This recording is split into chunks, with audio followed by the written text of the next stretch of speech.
Okay, so are you ready to like really deep dive into this whole idea of women voting against their interests? I'm ready. It's a topic that always gets people talking. Oh, yeah, definitely. And we're looking at this article called Understanding the Complex Choices: Why Some Women Vote Against Their Interests in Today's Politics. Okay. But this isn't about like, pointing fingers or anything like that. No, not at all. It's more about like, let's try to understand, the history, Yeah. the identity, the psychology, like all these factors that might be playing into these decisions. Well, and that's what's so fascinating about the article is that it doesn't pretend to have, a simple answer. Right. It's like it takes us on this journey to Yeah. understand all these different forces that are at play, I like that.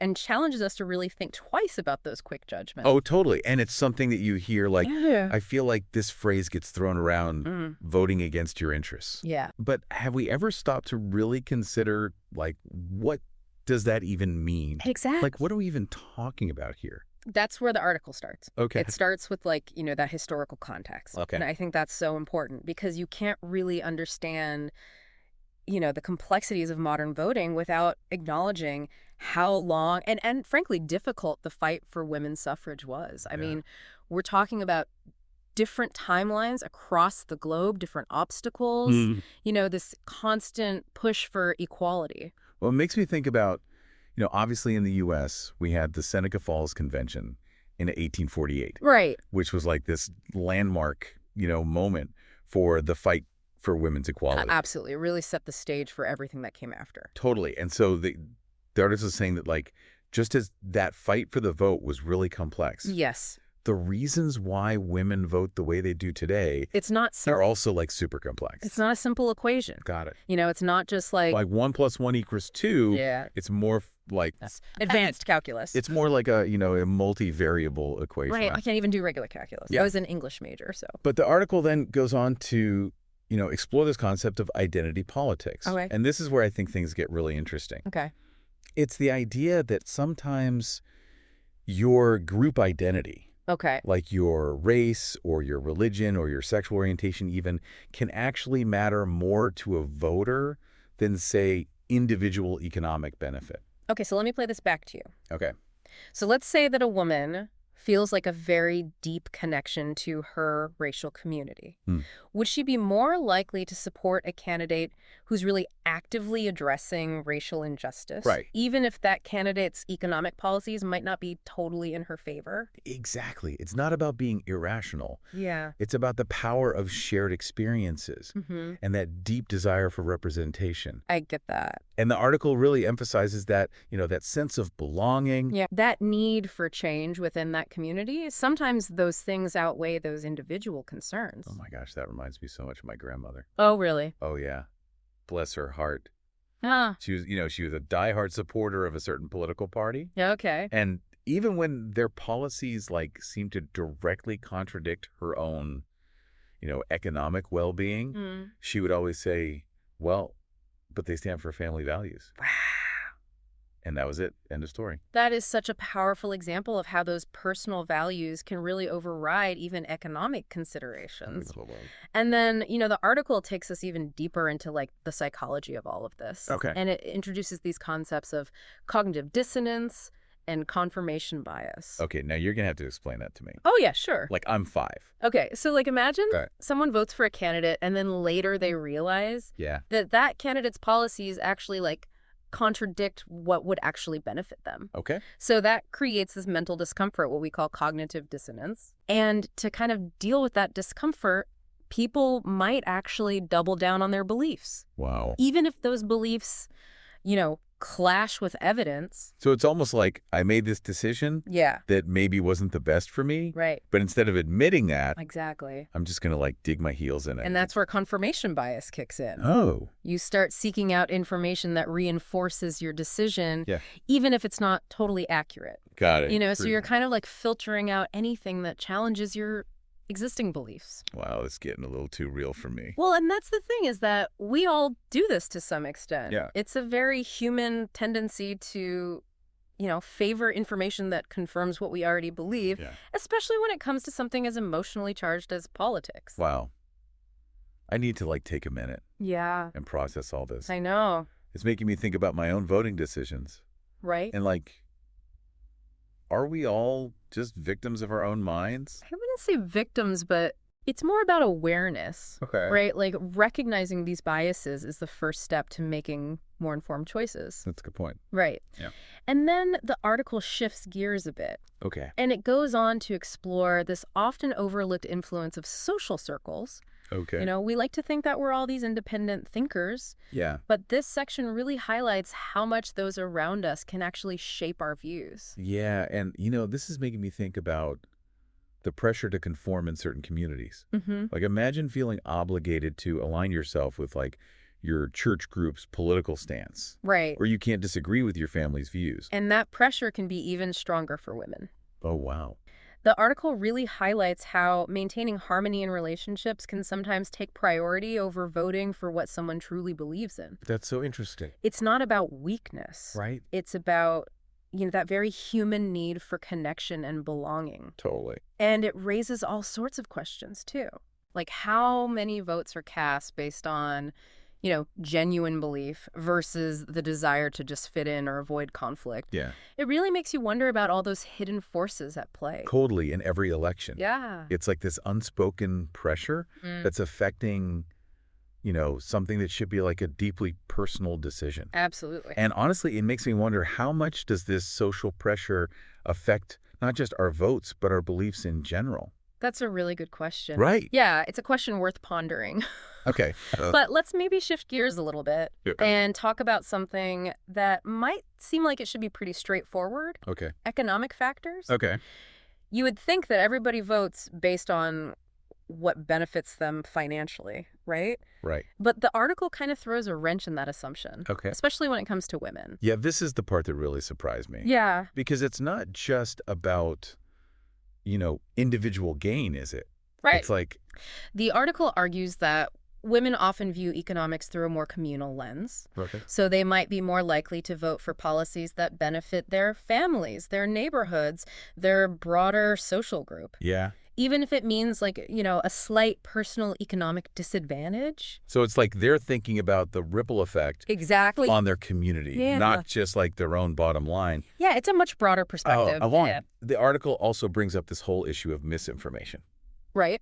Oh, absolutely. Okay. And this is where things get even trickier. Okay. Because the article suggests that these distorted perceptions of economic policies, Okay. often fueled by misinformation, can actually lead to votes that seem counterintuitive. So like if you're being bombarded with like misleading information about a certain economic policy, Right.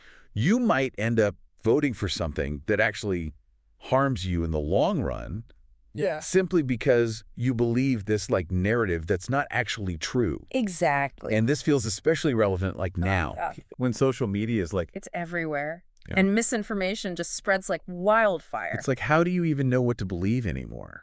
That's the challenge. It's like we need a BS detector implanted in our brains Right. to like navigate all of this. We need better tools to sort through all the noise. Yeah, seriously. How can we combat this? That is the question. Like, how do we equip people to make informed decisions Yeah. when they're constantly being exposed to this distorted information? Oh, I think education is a huge part of it. Okay. Media literacy, critical thinking skills, these are all crucial tools. So we need to like teach people how to think critically Absolutely. about the information they're consuming. Yeah. Okay. And not just accept everything at face value. So let's talk about some real world examples. Okay. The article talks about the 2016 and 2020 U.S. elections as case studies. Right. So why those elections? Well, those elections were really interesting because they revealed some surprising voting patterns, Okay. particularly among women. They challenged a lot of the traditional assumptions about how certain demographics would vote based on their, perceived economic interests. And I remember those elections like so vividly. Yeah. There's so much discussion about how certain groups of women were voting in ways that like seemed to contradict their own needs, Right. especially when it came to things like healthcare and economic security. Exactly. And the article really digs into these apparent contradictions. Okay. Like, for example, it talks about the southern states Okay. and how many women in that region prioritized social conservatism Yeah. over policies that would have, directly benefited them economically. So it wasn't just about economics, it was about values. Exactly. They are willing to prioritize certain social or religious beliefs over policies that might have had a more immediate, like, positive impact on their lives. Precisely. And I think it highlights how important it is to understand, the emotional and cultural dimensions of voting. Okay. People are motivated by this really complex web of factors. Yeah. And we can't always predict their choices based solely on, economic self-interest. It makes you realize how much we oversimplify things. Yeah. When we just assume everyone's voting based on their wallets. Totally. But wait, Yeah. the article also talks about, like, affluent women, right? It does. And, like, didn't they also sometimes vote against their own interests? Yes. But in a different way? In a different way, yeah. So what's going on there? So the article points out that women in, more affluent areas sometimes supported candidates who endorsed tax cuts or fiscal policies that might not necessarily benefit, public spending on social programs. So it's like they were voting to maintain the status quo, even if it meant, like, sacrificing potential benefits for themselves and their communities. It's possible, yeah. Wow. So we've got women from, like, totally different socioeconomic backgrounds. Yeah. Sometimes making choices that seem to contradict their own interests, It's true. but for totally different reasons. And that's the complexity. This is a lot. It is. It's like a giant puzzle. And that's exactly what the article is trying to unpack. Okay. This intricate puzzle of human motivation and how it manifests in the voting booth. Got it. It's about recognizing that complexity of human behavior, acknowledging the power of values and beliefs, and approaching these discussions with empathy and nuance. Yeah, that empathy piece feels so crucial. It is. Especially now. Yeah. Like, it's so easy to get caught up in judging other people for their votes. But this article is really encouraging us to, like, take a step back. Yeah. And try to understand the why behind those choices. Exactly. Like, what's motivating people, Yeah. even if we don't agree with them. I think that's the key. Yeah. It's about recognizing that we're all navigating this complex web of information influences and personal beliefs. I like that. And understanding those nuances is the first step toward having more productive conversations about politics. Absolutely. What do you say? Totally. Okay, Yeah. so speaking of navigating complexity, Yeah. there's, like, one big piece of this puzzle that we haven't talked about yet. Okay. The media. The media? Like, you can't deny that the way information is presented Right. or misrepresented can have a huge impact on how people vote right. Oh, absolutely. The media plays a huge role. It's like they have this incredible power to shape our perceptions of the world. Yeah. Especially when it comes to politics. For sure. And, the article doesn't shy away from calling out their role in this whole, like, voting against interests phenomenon. Rightfully so. Like, the media has this tremendous influence Yeah. on public opinion. Okay. They can frame issues in certain ways, Yeah. highlight specific stories while downplaying others, Totally. even subtly influence how we feel about candidates and policies. It's like they're the gatekeepers. In a way, yes. Deciding what we see and how we see it. I mean, we've all heard the phrase fake news. Oh, yeah. But even beyond that, Yeah.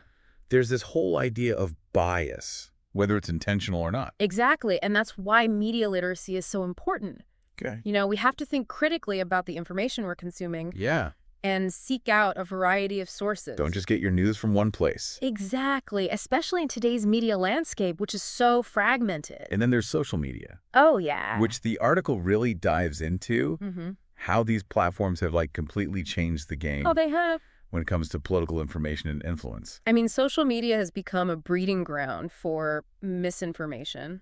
Okay. Why is that? Well, those algorithms are designed to keep us scrolling, Yeah. to keep us engaged, Yeah. even if that means feeding us content that confirms our existing biases. It's like we're trapped in these echo chambers Right? where we only hear what we want to hear, Exactly. even if it's not the full picture. Yeah, and it's so easy to fall into that trap. Oh my gosh, I've totally fallen into that trap. I think we all have at some point.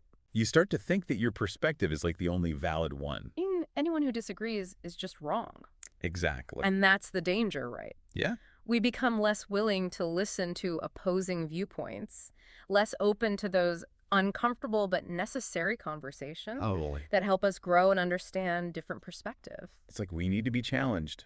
We do. But it's not just about misinformation, is it? No. The article also talks about, like, targeted political advertising. Yes. How campaigns are using data to, like, manipulate voters. That's right. It's all starting to feel very, like, dystopian. I know, it can be a little unsettling. So if we're constantly being bombarded with all of this, Yeah. from misinformation to targeted ads, what can we do to protect ourselves? Yeah, it's the big question. Like, how can we become more discerning consumers of information? Well, I think it starts with awareness. Okay. Being mindful that social media platforms and the media in general are designed to capture our attention. Okay. Not necessarily to present us with objective truth. So we need to be skeptical. Yeah. Not take everything at face value. Like, Fact check things that seem fishy. Seek out different perspectives. yes. And be aware of our own, like, emotional triggers Those are important. that might make us believe something, even if it's not true. Absolutely. Okay. And when it comes to those targeted political ads, Yeah. try to detach yourself emotionally for a moment. Okay. Ask yourself, what are they trying to sell me here? Okay. What's the underlying motive? So it's like we need to develop a whole new skill set We do. for navigating this digital age. Yeah. Critical thinking, media literacy, Right. emotional intelligence. It's a lot. It's a lot to juggle. It is, but it's essential if we want to preserve a healthy democracy. Okay. We can't be passive consumers of information. Right. We have to be active participants, questioning, analyzing, and engaging in a thoughtful way. That's a great point. Yeah. So So after this deep dive into the complexities of why some women vote against their interests, yeah. what are the key takeaways? What do we want listeners to walk away with? I think first and foremost, remember that this isn't about judging or condemning anyone's choices. Okay. It's about understanding the intricate web of factors that influence those choices. Right. We've got historical context, social identity, psychological biases, the power of media and misinformation all playing a role. It's a lot. It is. It's like a reminder that human behavior, Yeah. especially where it comes to something as complex as voting, is rarely black and white. Right. There's so much nuance, so many layers to unpack. Absolutely. And I think, as we've discussed, empathy is key. It is. Instead of jumping to conclusions, let's try to understand where people are coming from, Yeah, even if we disagree with their choices. I agree. This deep dive has really challenged my own assumptions. Really? Yeah, it's made me think more critically about my own voting decisions. Yeah. The influences that shape my views. And how I engage with information in general. Oh, that's great. Like, it's been a real learning experience. That's the beauty of these conversations. Yeah. They push us to grow, to evolve, and to become more informed citizens. That's a great point. Right. So on that note, I want to thank you for joining us on this deep dive It's been my pleasure. into this complex world of women in voting. It's a fascinating topic. I hope you found it insightful, thought-provoking, and maybe even a little bit unsettling. A little bit unsettling is good sometimes. Shakes things up. Yeah, exactly. So until next time, Keep those critical thinking skills sharp. keep questioning, keep learning, and we'll see you on the next deep dive. Sounds good. Yeah, it's almost like this undercurrent, Yeah. This like unspoken pressure that's affecting something that like really should be a deeply personal decision. Absolutely. It makes you think about how much social pressure affects, not just our votes, but like our beliefs in general. Yeah, right? Like Yeah. everything. Everything. Yeah, it's a question worth pondering for sure. Okay, well, let's But let's shift gears for a sec Yeah. and talk about something that like you would think should be pretty straightforward. Yeah. Economic factor. Right. Like Economics. you would think that everyone votes based on what benefits them financially, right? You would think so, right? Like that's just Illogical. logic, right? Yeah. But the article kind of throws a wrench in that assumption, Yeah, it does. especially when it comes to women. Especially when it comes to women. Yeah, this is the part that I was like, whoa. Yeah. What? It's surprising. Yeah, because it's not just about individual gain, is it? No, it's not. It's like... It's more nuanced than that. Yeah, explain that. Well, the article argues that women often view economics through a more communal lens, Okay. so they might be more likely to vote for policies that benefit their families, Okay. their neighborhoods, Yeah. or their broader social group, Yeah. even if it means, a slight personal economic disadvantage. So it's like a ripple effect. Exactly. They're thinking about the well-being of those around them, Mm-hmm. not just like their own bottom line. Yeah, it's a much broader perspective. Okay, but hold on. Yeah.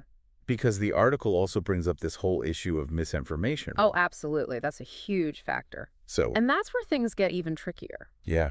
How so? Well, because, the article suggests that these distorted perceptions of economic policies, Okay. often fueled by misinformation, can actually lead to votes that seem counterintuitive. So, like, imagine someone's, like, being bombarded with all this misleading information Right. on a certain economic policy. Mm-hmm. They might end up voting for something that actually harms them in the long run, It happens. simply because they've been fed this, like, distorted narrative. It's like they're seeing the world through a warped lens. Exactly. And unfortunately, it's so easy to get caught up in those narratives, especially with social media. Oh, yeah, totally, because social media is, like, everywhere now. It's ubiquitous. And misinformation just spreads like wildfire. Like wildfire. It's like, how do you even know what to believe anymore? That's the million-dollar question, right? It's like we need a BS detector implanted in our brains. Right.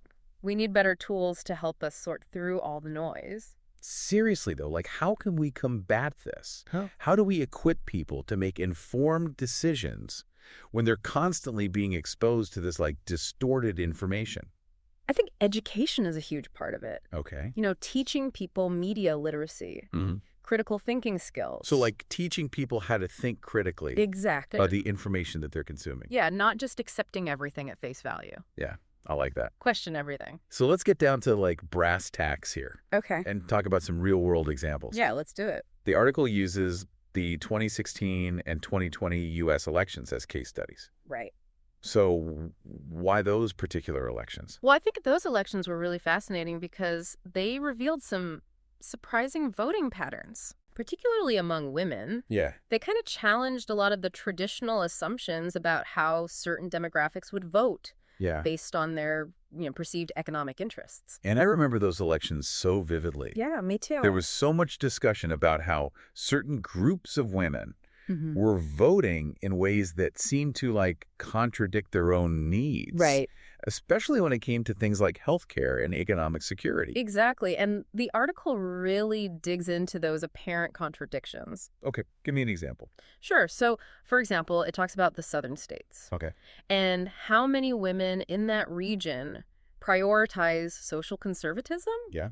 over policies that would have, like, directly benefited them economically. So it wasn't just about the economics, it was about values. Right. It was about a whole complex set of beliefs and priorities. They were willing to prioritize certain social or religious beliefs over policies that might have had a more immediate, like, positive impact on their lives. And I think it highlights how important it is to understand the emotional and cultural dimensions of voting. Yeah. People are motivated by this really complex web of factors, Okay. and we can't always predict their choices based solely on, economic self-interest.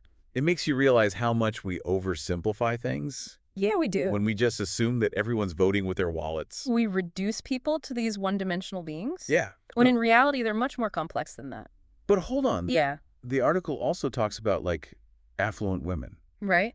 It does. And, like, didn't they also sometimes vote against their own interests? Yes, but in a different way. But in a different way. Yeah.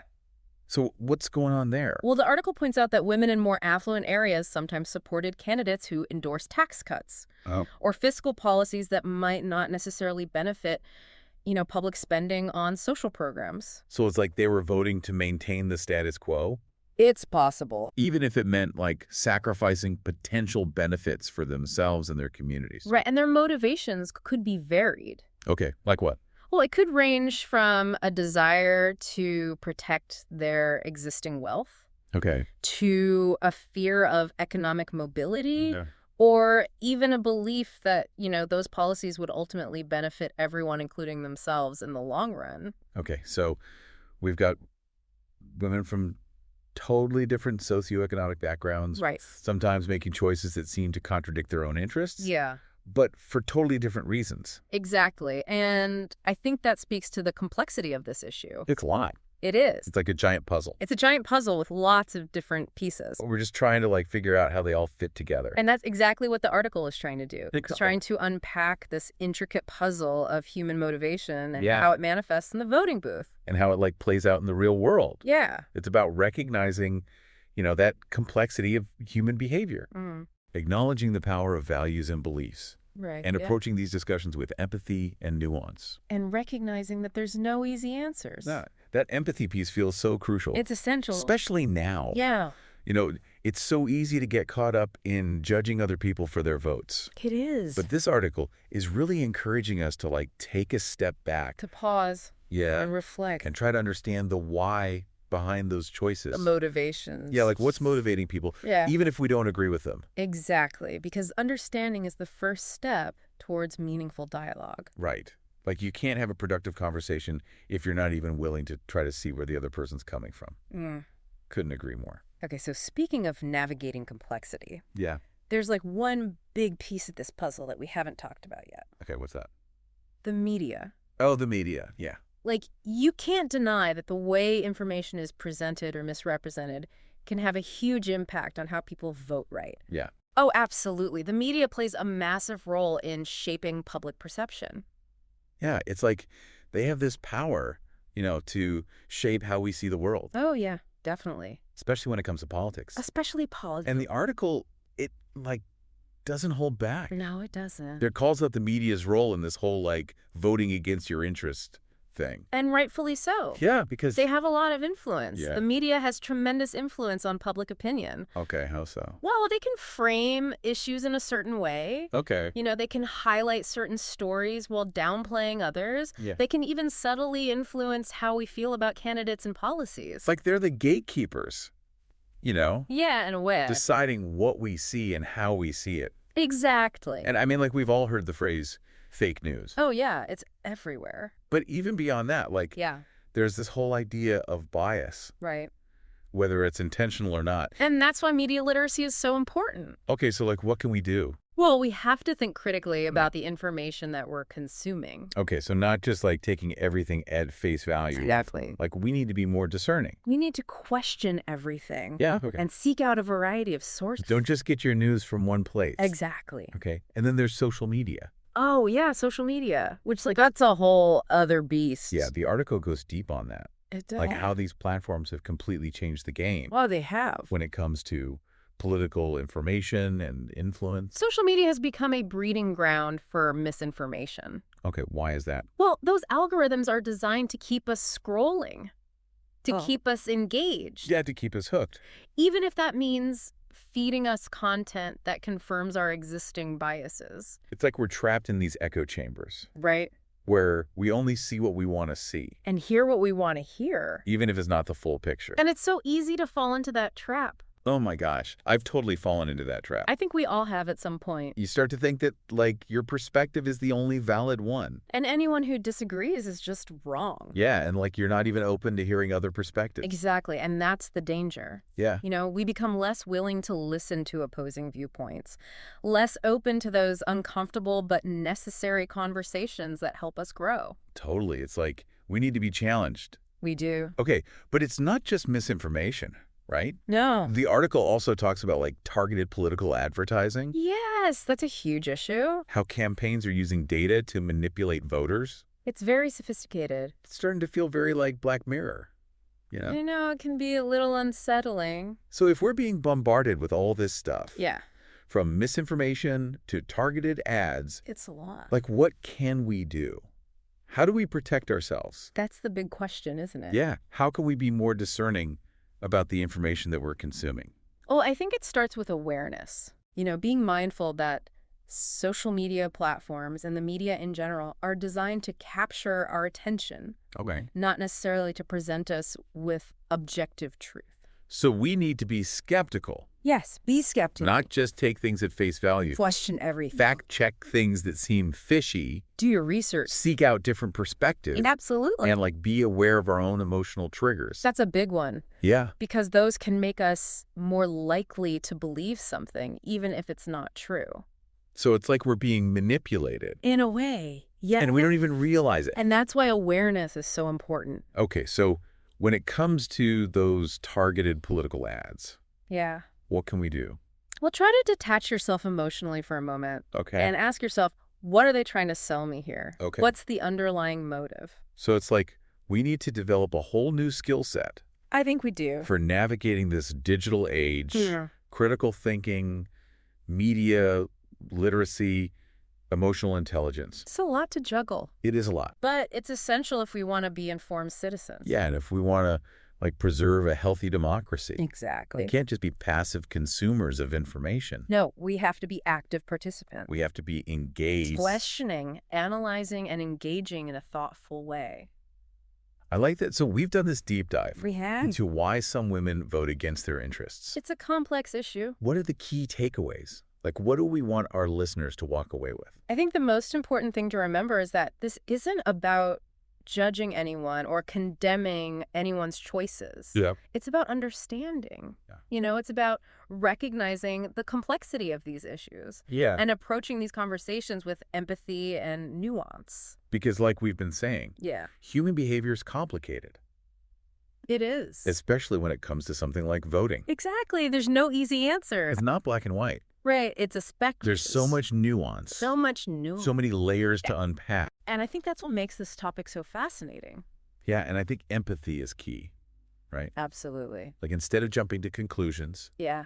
let's try to understand where people are coming from, Even if we don't agree. even if we disagree with their choices. I think that's so important. Honestly, like this whole conversation has really challenged my own assumptions. That's great to hear. Yeah, it's made me think more critically about my own voting decisions, Good. about the influences that shape my views, and how I engage with information in general. That's what we want. It's been a really eye-opening experience. I'm glad to hear that. Yeah. So on that note, I want to thank you for joining us on this deep dive It's been my pleasure. into the complex world of women in voting. Such an important topic. I hope you found it insightful and thought-provoking, and maybe even a little bit unsettling. A little bit unsettling is good sometimes. Yeah, it shakes things up. It gets us thinking. So until next time, Keep questioning. keep learning and keep those critical thinking skills sharp. Absolutely. And we'll see you on the next deep dive. Sounds good.